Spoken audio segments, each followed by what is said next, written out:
नमस्कार दोस्तों, स्वागत है आपका एक बार फिर से हमारे चैनल में। और आज हम जो डिस्कस करने वाले हैं वो डिस्कस करेंगे रेट्स के बारे में।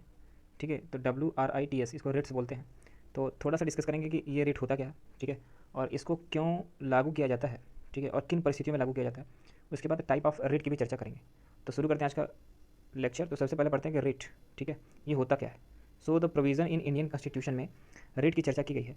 आप जानते हो कि आपके पास ढेर सारे कॉन्स्टिट्यूशन के हिसाब से कुछ फंडामेंटल राइट होते हैं, ठीक है, और उन फंडामेंटल राइट्स को आपको मिलना चाहिए, ठीक है, या फिर किसी भी बॉडी को मिलना चाहिए, उसके पास ये राइट्स उपलब्ध हों। उसका जो प्रोविज़न करता है, उसकी देखरेख जो करता है, वो आपका इंडियन कॉन्स्टिट्यूशन करता है, ठीक है। और आर्टिकल 32 में एक बार कंप्लीटली पढ़ते हैं, आपको समझ में आएगा।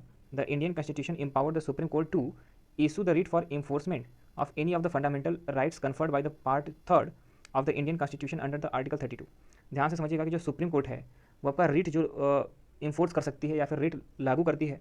एक्चुअल रिट क्या होता है, ठीक है, कोई एक आपका ऑफिशियल लेटर हो सकता है या फिर कोई आदेश पत्र हो सकता है जिसमें कोई काम लीगली करवाना हो, ठीक है। जैसे कि आपका कोई फंडामेंटल राइट नहीं मिल रहा है, आपको पुलिस पकड़ के ले गई, और लेकिन आप जानते हो कि आप निर्दोष हो, आपके राइट्स का हनन हो रहा है, तो उसको बचाने के लिए इस तरह के रिट जो होता है वो आप डायरेक्ट आपका कोई भी रिलेशन वाला, कोई भी रिश्तेदार दाखिल करके सुप्रीम कोर्ट या हाई कोर्ट से वो रिट कंप्लीट करा करके आपको छुड़वा सकता है, ठीक है। तो इसलिए ऐसी व्यवस्था की गई है। अब समझिएगा ध्यान से, आर्टिकल 32 जो है वो आपका सुप्रीम कोर्ट के को ये पावर देता है कि वो इस तरह के फंडामेंटल राइट को प्रोटेक्ट करने के लिए, जो कि आपका पार्ट 3 ऑफ इंडियन कॉन्स्टिट्यूशन में लिखा गया है, उसको समझा सकता है, ठीक है, उस पर जारी कर सकता है रिट। आगे बढ़ते हैं। Thus the power to issue the writ is the primary provision made to made available the right of constitutional remedy, ठीक है। आपको हर व्यक्ति को संविधान के तहत न्याय पाने का अधिकार है, ये सुप्रीम कोर्ट तय करता है, ठीक है। और रिट के द्वारा उसको आप क्या कर सकते हो, मनवा भी सकते हो। टू एवरी सिटीजन, आप जानते हो कि हर सिटीजन के पास कानून के द्वारा सही न्याय पाने का राइट है। So the right to constitutional remedy as we know is a guarantor of the other fundamental rights available to the people. कहने का मतलब होता है कि ये आपका जो हमें कॉन्स्टिट्यूशनल रेमेडी का जो राइट मिला है या फिर कोई भी और भी फंडामेंटल जो राइट्स होते हैं, तो ये जो होता है आपका सुप्रीम कोर्ट होता है वो आपका गारंटर होता है, ठीक है। ऐसे राइट्स को प्रोटेक्ट करने के लिए गारंटर के तौर पे काम करता है। और ये सारी बातें आर्टिकल 32 के तहत कही गई हैं। सुप्रीम कोर्ट जो होता है वो आपका आर्टिकल 32 के तहत काम करता है इसमें, और इसका इंटरप्शन रहता है हाई कोर्ट के द्वारा भी।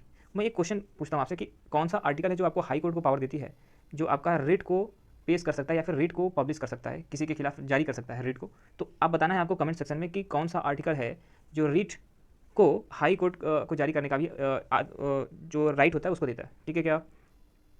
अब थोड़ी सी डिस्कशन करते हैं कि टाइप्स ऑफ रिट जो होता है वो कितने तरह का होता है। तो 5 तरह का रिट पाया जाता है, और आपको मंगल ग्रह वाली भाषा यहाँ पे देखने को मिलेगी। सो समझिएगा, कोशिश करिएगा कि आपको नाम समझ में आए, ठीक है। और इसका प्रोनाउंसिएशन अलग अलग लोग अलग अलग तरीके से कर सकते हैं। सो हबिस कर्पस है, ये आपका लैटिन नेम है, पहला हो गया। दूसरा रिट का टाइप जो होता है वो आपका मैंडेमस होता है। तीसरा आपका प्रोहिबिशन जो होता है वो आपका थर्ड टाइप का रिट होता है। फोर्थ नंबर पर आपका सर्सिलरी आता है, और फिफ्थ नंबर पर आपका क्यो वारंटो आता है, ठीक है। तो ये 5 तरह के रीट आपको देखने को यहाँ पे मिल रहा है। तो पहली बात करते हैं हर्बियस कॉर्पस के बारे में। हर्बियस कॉर्पस क्या होता है, ठीक है, क्योंकि आप ये लैटिन नेम है तो इसको हिंदी में समझाना जरूरी है। तो ये जो लैटिन हर्बियस कॉर्पस है उसका लैटिन में जो टर्म है उसका लीगली इसको जब हिंदी में समझोगे, इंग्लिश में समझोगे, तो वो है आपका you may have the body, ठीक है, you may have the body. ये कभी कभी केवल इतना ही पूछ सकता है कि जो रीट नंबर 1 है या फिर हैबिस कॉर्पस जो है, हैबियस कॉर्पस है, उसका इंग्लिश मीनिंग क्या होती है, you may have the body. समझिएगा ध्यान से।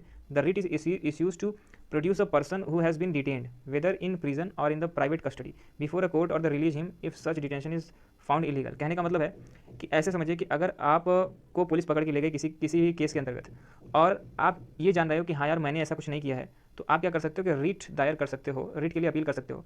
वो आप सुप्रीम कोर्ट या हाई कोर्ट में दोनों जगह कर सकते हो, ठीक है। लेकिन अगर आप हाई कोर्ट सुप्रीम कोर्ट जाते हो तो आपको ये बताना पड़ेगा कि आपने हाई कोर्ट में ऐसा क्यों नहीं किया। फिलहाल समझने वाली बात यह है कि उस रिट को अगर सुप्रीम कोर्ट या हाई कोर्ट जारी कर देती है तो उसके तहत आप छूट जाते हो, ठीक है। समझने वाली बात है कि ये आपका फंडामेंटल राइट को प्रोटेक्ट करने का एक तरीका है। तो पहले नंबर पर जो आपका आता है हर्बियस कॉर्पस, वो यही है कि अगर आपका इलीगली आपको डिटेन कर दिया गया, मान लिया आपको किसी से दुश्मनी थी और आपको गलत तरीके से फंसा दिया गया, तो इस पर आप रिट ले सकते हो, ठीक है। जरूरी नहीं है, वो आपका हाई कोर्ट के ऊपर है, वो आपका सोचेगा समझेगा, उसके बाद निर्णय देगा कि रिट जारी करनी है कि नहीं करनी है। जो दूसरे टाइप का रिट है वो आपका मैंडेमस है, ठीक है, समझिएगा। So mandamus is a Latin word, एक बार फिर से लैटिन वर्ड है, जिसका मतलब होता है वी कमांड। वी कमांड इसका मतलब होता है, ठीक है। और बढ़िया समझाता हूँ। Mandamus is an order from the Supreme Court or High Court to a lower court or tribunal or public authority, किसी भी लोअर कोर्ट को या फिर किसी पब्लिक अथॉरिटी को, मतलब किसी सरकारी आदमी को, सरकारी कार्यालय को इस तरह का पत्र जारी किया जा सकता है, ऑर्डर जारी किया जा सकता है, ठीक है। यहाँ पे पत्र का मतलब, रिट का मतलब क्या होगा, मैंने पहले बताया, लीगल ऑर्डर। तो ऑर्डर जारी किया जा सकता है टू परफॉर्म अ पब्लिक और स्टेटरी ड्यूटी। अगर कोई आदमी अपनी पब्लिक ड्यूटी को नहीं निभा रहा है, क्योंकि वो तो सरकारी आदमी है, सरकारी आदमी को पब्लिक ड्यूटी ही तो निभानी होती है, और वो ऐसा नहीं कर रहा है, तो उस समय क्या करता है, अगर सुप्रीम कोर्ट या हाई कोर्ट छोटी कोर्ट को या किसी पब्लिक अथॉरिटी को इस तरह का कोई भी ऑर्डर पेश करती है, तो उसको मैंडेमस के अंतर्गत रखा जाता है। So this writ of the command, मतलब वी कमांड, काम करे, उसको कमांड देता भैया काम करो, ठीक है, is issued by the Supreme Court और the High Court when an government court corporation or any other public authority has to do the public duty but fails to do so. बहुत ध्यान से समझिएगा, बड़ा मजेदार है। कहने का मतलब है कि चाहे वो सुप्रीम कोर्ट हो या हाई कोर्ट हो, इन्हीं दोनों के पास पावर है, समझिएगा। ये लोग रिट को पेश करते हैं या ऑर्डर पेश करते हैं। कहने का मतलब है कि ऑर्डर पेश करते हैं कब, अगर किसी जो आपका पब्लिक अथॉरिटी है, जैसे चाहे वो कोई गवर्नमेंट हो, ठीक है, चाहे वो आपका कोर्ट हो, चाहे आपका कॉर्पोरेशन हो कोई, चाहे वो कोई पब्लिक अथॉरिटी हो, अगर ये लोग अच्छे से काम नहीं कर पा रहे हैं, जो पब्लिक ड्यूटी इनको मिली है वो अच्छे से नहीं कर पा रहे हैं, तो रिट जारी करके सुप्रीम कोर्ट या हाई कोर्ट कह सकता है भैया इस काम को कर दो, इसको निपटा दो। तो इसको कहते हैं मैंडेमस, ठीक है। ये भी एक तरह का आपका राइट की ही तो बात की जा रही है, आपके राइट के प्रोटेक्शन की ही तो बात की जा रही है। अब थर्ड नंबर जो आपका है वो आपका सर्सियरी है, ठीक है। इसको आप कैसे पढ़ोगे ध्यान समझिएगा, सर्सरी, ठीक है। तो ये आपका फिर से एक बार लैटिन नेम है, समझिएगा ध्यान से। और इसका मतलब क्या होता है, जो आपका सर्सरी है वो आपका मतलब होता है टू बी सर्टिफाइड, मतलब कोई भी चीज़ सर्टिफाइड होनी चाहिए, उसके अगेंस्ट एक्शन लिया जा सकता है। समझिएगा ध्यान से, क्या ये पब्लिक के लिए है या फिर किसी भी ऑर्गेनाइजेशन के लिए है, कॉर्पोरेशन के लिए, किसके लिए है, वो बात अभी क्लियर हो जाएगी, समझिएगा। The writ of certiorari can be issued by the Supreme Court और the any High Court for questioning the order already passed by an inferior court, tribunal or quasi judicial authority. समझिएगा, इसमें बात की जा रही है कि अगर कोई भी ऑर्डर पेश कर दिया गया है किसी भी जुडिशरी बॉडी के द्वारा, किसी भी जुडिशियल अथॉरिटी के द्वारा, चाहे वो कोई इन्फीरियर कोर्ट हो सकता है, मतलब छोटा मोटा कोई भी कोर्ट हो सकता है, जिला न्यायालय हो सकता है, कोई भी न्यायालय हो सकता है, तो अगर उसके तहत अगर कोई भी आदेश जो है या फिर कोई भी फैसला है वो सुनाया जा चुका है, कहने के मतलब यहाँ पे ध्यान समझिएगा, ऑर्डर ऑलरेडी पास्ट, तो अगर कोई भी चीज़ पहले ही ऑर्डर पास किया जा चुका है और उसमें लगता है कि इसमें कोई दिक्कत है, तो सुप्रीम कोर्ट, दिक्कत का मतलब क्या हुआ कि लगता है कि गलत फैसला ले लिया गया है, या गलत नहीं कह सकते, कोर्ट का फैसला गलत नहीं होता, लेकिन अगर उसमें दोबारा विचार की संभावना है तो उस पर जो ऊपर से रिट लगाने का जो तरीका है वो सुप्रीम कोर्ट या हाई कोर्ट कर सकती है, उस पर तुरंत रिट, ठीक है, एक ऑर्डर पास कर सकती है कि भैया आपने जो फैसला लिया है, ठीक है, उसको एक बार आप दोबारा देख लो, या फिर वो खुद उसको रिट करेगी भैया कि अभी जो फैसला आया है फिलहाल के लिए उसको हम फैसले को स्थगित मानते हैं। So there are several condition necessary for issuing the writ और सर्चरी। जो रिट ऑफ सर्चरी है उसको इशू करने का कई ढेर सारा कंडीशन होता है, समझिएगा ध्यान से। पहली बात हो सकती है कि there should be the court, tribunal or the official having the legal authority to determine the question with the duty to act judicial. कहने का मतलब है कि देखो भैया सीधी सी बात है, यहाँ पे जो भी हम बात करते हैं वो आपका बात करते हैं कि कोई भी काम अपना ड्यूटी अच्छे से कर रहा है कि नहीं कर रहा है। अगर इस तरह का कोई भी दिक्कत पाई जाती है तो ऐसे ऑफिस या फिर कोर्ट के खिलाफ कह लीजिए या फिर उसको पर्टिकुलर को रिट जारी की जाती है। Such as court, tribunal or the officers must have the pass an order acting without jurisdictions or the access of the judicial authority vested by the law in such court, tribunal and office। कहने का मतलब समझिएगा ध्यान से, होता क्या है कि रिट जो दायर की जाती है, अब इसमें दिक्कत कैसे होती है, क्यों रिट दायर की जाती है। जैसे मान लीजिए किसी कोर्ट ने फैसला सुनाया, ठीक है, और उसमें क्या हुआ कि वो उसके जुरिस्डिक्शन से बाहर का है, ठीक है, जिस क्षेत्र में उसको काम करना था उसके बाहर का कोई फैसला सुना दिया, ठीक है, लेकिन सुना तो दिया है। अब क्या है कि इस तरह के जो फैसले होते हैं उस पर पुनर्विचार किया जा सकता है, सुप्रीम कोर्ट उसको अपने अंडर में लेकर के रिट जारी करता है, तो ये कंडीशन होती है जब रिट जारी की जाती है। लास्ट में है कि द ऑर्डर कुड ऑल्सो भी against the principle of natural justice. ये भी हो सकता है कि जो आपका ऑर्डर उन्होंने पास किया है बिल्कुल नहीं समझ में आ रहा है यार कि ये आपका नेचुरल जस्टिस जो होता है उसके प्रिंसिपल के तहत है, ठीक है, या फिर उसके अगेंस्ट है। अगर ये आपको क्लियर नहीं होता तो भी आपका रिट दायर किया जा सकता है या फिर रिट या लीगल ऑर्डर पेश किया जा सकता है। द ऑर्डर कुड भी contain an error of the judgement is appreciating the fact of this cases.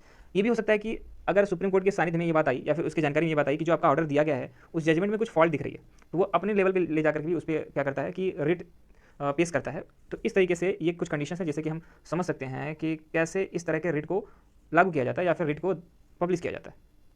अब चौथे तरह की बात समझते हैं, तो चौथा तरह का जो आपका रिट होता है वो आपका प्रोहिबिशन होता है, मतलब किसी चीज़ को काम करने से पहले ही, गलती करने से पहले ही अगर आप किसी को रोक देते हो तो वो आपका प्रोहिबिशन कहलाता है। So the writ of prohibition mean the prohibit और the stop, it is popularly known as the stay order. कुछ लोग कहते हैं ना भैया कि स्टे ले लो।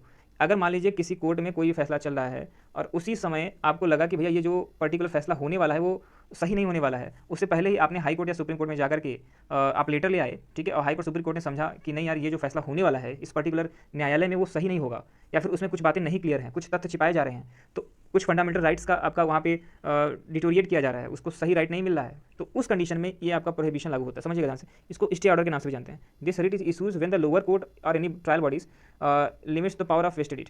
The writ of the prohibition is issued by any high court or the supreme court to the inferior court या फिर quasi judicial body prohibiting the later from the continuing the proceeding in the particular case where it has no jurisdictions to try after the issue of the writ proceedings in the lower court it is come to the stop। कहने का मतलब क्या समझिएगा ध्यान से, अब दो तीन बातें बताऊंगा समझिएगा।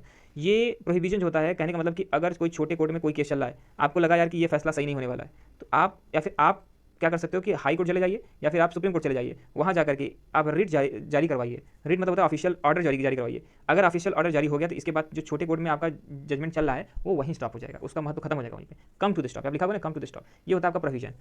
अब सर्शियरी और प्रोविजन में एक अंतर होता है। सर्शियरी जो होता है वो आपका ऑर्डर पास हो चुका होता है, उस पर लागू होता है, रिट जारी होता है, तो उसको सर्शियरी बोलते हैं। प्रोहिबिशन क्या होता है कि अभी कोर्ट ने फैसला नहीं सुनाया, उसके पहले ही जुडिशियल जो भी आपका ऑफिस है उसने फैसला नहीं सुनाया, उसके पहले ही आपने हाई कोर्ट या सुप्रीम कोर्ट से रिट जारी करा दिया, तो ये होता है आपका प्रोहिबिशन। लास्ट टाइप का जो आपका रिट है वो है आपका को वारंटो। तो को वारंटो क्या होता है? The word quo warranto legally by what warrant, किस वारंट के तहत, इसका हिंदी मीनिंग होता है व्हाट इज योर अथॉरिटी, किस अथॉरिटी के तहत ये आप काम कर रहे हो। It is a writ issued with the view of restrain the person from the holding the public office to which he is not entitled. कहने का मतलब सीधी सी बात है कि अगर मान लीजिए आपने कोई सरकारी ऑफिस या कोई दफ्तर आपने इलीगल तरीके से वहाँ पे आप रह रहे हो, तो ये हाई कोर्ट और सुप्रीम कोर्ट के पास अधिकार है कि वो आपसे उसको खाली कराने के लिए एक सरकारी ऑर्डर पेश कर सकता है। उसी को कहते हैं रिट ऑफ को वारंटो। ठीक है, वारंट जारी कर सकता है, जो भी आपको समझा बाई वॉट वारंट, किस अथॉरिटी से आप वहाँ पे रह रहे हैं। जैसे मान लीजिए कोई आदमी रिटायर हो गया, लेकिन उसका जो ऑफिस था वो फिर भी दबा के बैठा हुआ है, वो कर हम नहीं छोड़ेंगे। ठीक है, कोई भी आपका इलीगल बंदा है, ठीक है, जिसको पब्लिक ऑफिस कभी मिला रहा होगा, लेकिन अब वो सस्पेंड हो चुका है या उस सरकारी नौकरी में नहीं है, फिर भी वो पब्लिक प्रॉपर्टी को दबा के बैठा है, तो इस केस में आपका रिट दायर किया जा सकता है या फिर रिट को लागू किया जा सकता है कि भैया आप इस जमीन को नोटिस जारी करके आप इस जमीन को हटा दो। सो इस तरीके का ये मैंने एग्जांपल दिया। ठीक है, इसको अच्छे तरीके से समझेंगे, गलत तरीके से नहीं समझेंगे। If a person has the usurped a public office, ठीक है, the court may directed him not to carry out the activity in the office और may be announce to office to be vacant. तो कहने का मतलब क्या है कि अगर वो लीगल तौर पे उसका अधिकारी नहीं है तो वो ऑफिस उससे छीनी जा सकती है और उसको सरकार के द्वारा या कोर्ट के द्वारा वेकेंट घोषित किया जा सकता है। ठीक है, जैसे कभी कभी क्या होता है कि रिटायरमेंट के बाद भी कुछ सरकारी अधिकारी अपने ऑफिस में बने रहते हैं, तो वो दिक्कत है। ठीक है, फिलहाल तो हमने सबकी चर्चा कर ली पांचों तरीके का, लेकिन एक बार दोबारा रिकैप करते हैं, उसको आसानी से समझते हैं। पहला जो आपका होता है हैबियस कॉर्पस, और इसका मीनिंग होता है कि you may have the body. इसका मतलब क्या होता है? पर्पज ऑफ इशूइंग बॉन्ड, मतलब ये रिट जो होता है उसको इशू करने का तरीका क्या होता है या क्यों किया जाता है? To release a person who has been detain unlawfully. अगर कोई असंवैधानिक तौर पे जेल में कैटेगरी में बंद हो, ठीक है, उसको लग रहा हो कि मेरा फंडामेंटल राइट का हनन हो रहा है, मैंने ऐसा कुछ नहीं किया, तो उस केस में आपका हाई कोर्ट से रिट ले सकते हैं या सुप्रीम कोर्ट से रिट ले सकते हो। पहला केस। मैंडेमस क्या होता है कि वी कमांड। ठीक है, अगर कोई भी सरकारी अथॉरिटी, ये सरकारी अथॉरिटी के ऊपर लागू होता है, कोई पुलिस वाला या फिर कोई सरकारी अथॉरिटी, कोई भी गवर्नमेंट अथॉरिटी या फिर छोटे मोटे कोर्ट भी हो सकते हैं, अगर वो काम अपना अच्छे से नहीं कर सकते तो सुप्रीम कोर्ट या फिर हाई कोर्ट उनको बता सकता है भैया अपना काम अच्छे से करो। सरसरी क्या होता है? To be certified. कहने का मतलब क्या है? अगर मान लीजिए कोई ऑर्डर जो ऑलरेडी पास हो चुका है किसी छोटे कोर्ट के द्वारा, किसी या फिर किसी जुडिशियल अथॉरिटी के द्वारा, और आपको लगता है कि वो सही नहीं है, तो उसके खिलाफ जाकर के आप हाई कोर्ट या सुप्रीम कोर्ट से रिट जारी करवा सकते हो। तो ये आपका थर्ड टाइप का होता है, ये आपका रिकैप हो गया। लास्ट जो दो टाइप हैं वो आपका प्रोहिबिशन है। मैंने इसको पहले भी बताया, तो आप समझिएगा ध्यान से कि प्रोहिबिशन क्या होता है कि अगर मान लीजिए कोई फैसला जो है, प्रोसीडिंग चल रही है किसी पर्टिकुलर केस में, किसी भी जुडिशियरी फैक्शन में ट्रायल चल रहा है, ठीक है, वो प्रैक्टिस चल रही है, और आप बीच में जाकर के रिट लागू करवा देते हो, ठीक है, नोटिस ले आते हो, ऑफिशियल नोटिस ले आते हो हाई कोर्ट से या सुप्रीम कोर्ट से, तो वो कहने का मतलब क्या हुआ कि अभी तो ऑर्डर जो है पास नहीं हुआ, उसके पहले ही आपने उसको स्टे लगवा दिया। तो इस तरीके के जो आपका रिट होता है उसको प्रोहिबिशन रिट कहते हैं। लास्ट में आपका होता है क्वा वारंटो। तो क्वा वारंटो का मतलब होता है व्हाट इज योर अथॉरिटी, किस अथॉरिटी के तहत। कहने का मतलब है कि जैसे कोई सरकारी दफ्तर होता है या कोई पब्लिक ऑफिस होता है, अगर कोई होल्ड करके बैठा हुआ है कोई ऐसा व्यक्ति जो उसका अधिकारी नहीं है, तो उसके खिलाफ रिट जारी करके उसको खाली घोषित कराया जा सकता है। ये मैंने आज 5 अलग अलग रिट जितने भी तरह के होते हैं उसको इंडियन जुडिशियल सिस्टम में जो आपका प्रैक्टिस में है उनकी चर्चा की, तो सरल भाषा में समझाने की कोशिश की है। फिर भी आपको लगता है कोई भी चीज़ नहीं क्लियर हो तो आप कमेंट सेक्शन में बता सकते हो। इसी तरह के वीडियोस को देखने के लिए हमारे चैनल को सब्सक्राइब भी कर सकते हो। धन्यवाद।